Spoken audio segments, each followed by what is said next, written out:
Hello, I'm Carl Brinkman, and I'm going to have a big sale here on Big Iron. And just to introduce myself, I'm from Fillmore County.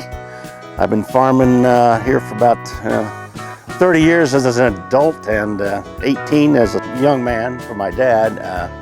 And I grew up on the farm and love farming, but it's time to do something different now.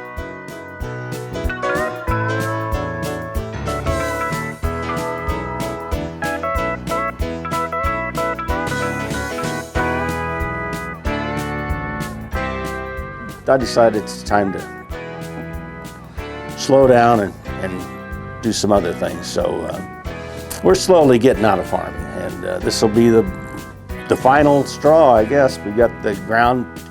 I'm doing shares with 6 young farmers, and we're doing crop share with them.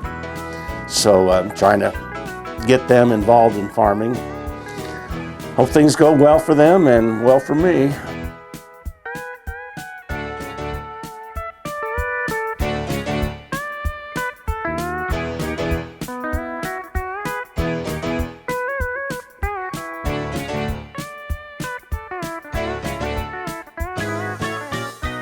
I hope you'll all view the sale, see something you like. Thank you.